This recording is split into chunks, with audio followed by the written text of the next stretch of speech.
আসসালামু আলাইকুম। আজ তোমাদের মাঝে আরো মজার একটি ভিডিও নিয়ে চলে আসলাম। আজ আমি বানাবো রেস্টুরেন্টের স্টাইলে ফ্রেঞ্চ ফ্রাই। তো চলো শুরু করি। এখানে আমি ফ্রেঞ্চ ফ্রাই বানানোর জন্য 3টে আলু নিয়েছি মাঝারি সাইজের। তোমরা তোমাদের পছন্দ মতো নিয়ে নিতে পারো, কোনো সমস্যা নেই। তো প্রথমে আমি আলুগুলোকে ছুলে নিয়েছি, তারপর এগুলো আমি একটা ছুরির সাহায্যে কেটে নিয়েছি। এই তো দেখো আমি কিভাবে কেটে নিয়েছি, প্রত্যেকটা আলু একই রকম করে কেটে নিয়েছি লম্বা করে। তো তোমরাও কেটে নিবে এভাবে। তারপর চলে গেলাম মূল প্রসেসে। প্রথমে আমি চুলাতে একটা হাঁড়ি বসিয়ে দিলাম, এটাতে দিয়ে দিলাম কিছুটা পানি। আর পানিটা ফুটে ওঠার পর তাতে দিয়ে দিলাম 1 চামচ পরিমাণ লবণ, আর এর সাথে 1 চামচ পরিমাণে একটু তেল। এরপর সেই গরম পানির ভিতরে দিয়ে দিব আমি কেটে রাখা আলুগুলো। আলুটাকে আগে আমি ধুয়ে নিয়েছি, তো এগুলো একটু 2 মিনিটের মতো ভাপিয়ে নিব। মাত্র 2 মিনিট ভাপিয়ে নিলে হয়ে যাবে, তোমরা বেশি ভাপাতে যাবে না, তাহলে আলুটা নরম হয়ে যাবে। তো তেলটা দিলাম, তাতে আলুটা একটার সাথে আরেকটা লেগে যাবে না। 2 মিনিট পরে এটাকে আমি তুলে তারপর ঠান্ডা পানিতে দিয়ে দিব।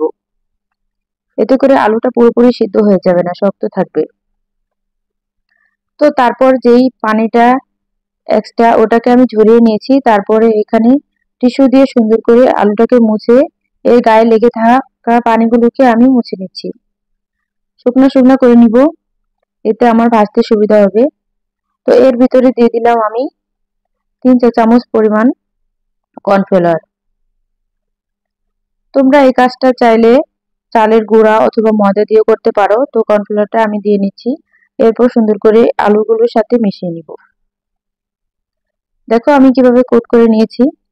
তারপর চলে আসলাম এগুলোকে ভেজে নিব। এখন চুলা একটা আমি প্যান বসিয়ে দিয়ে তারপর এখানে দিয়ে দিলাম পরিমাণ মতো তেল। বেশ অনেকটাই তেল দিয়েছি, এগুলোকে ডুবো তেলে ভাজতে হবে তাই।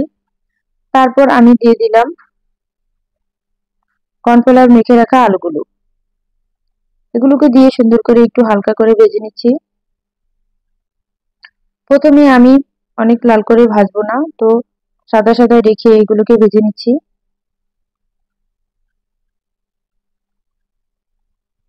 এই তো আমার প্রথম বেচটা ভাজা হয়ে গেছে, এখন এটাকে আমি তুলে নিব।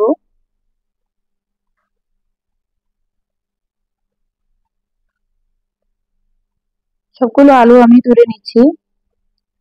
তোমাদের যদি আমার ভিডিওটি ভালো লাগে অবশ্যই একটি লাইক দিয়ে দিবে। এই তো প্রথম বেচটা ভেজে তুলে নিয়েছি, তারপর বাকিগুলো ছিল সেগুলোও দিয়ে দিলাম। প্রথমে এগুলো মচমচে হবে না, পরে আবার যখন আরেকবার ভাজবো তখনই মচমচে হবে।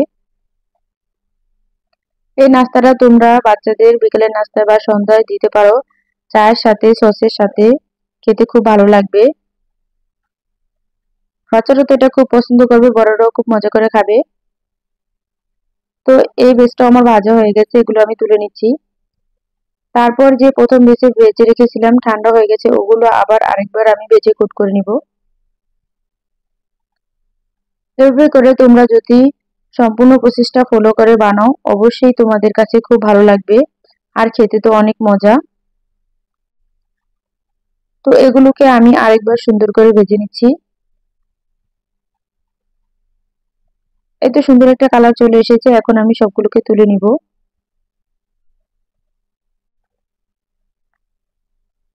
এক এক করে এগুলো আমি তুলে নিচ্ছি।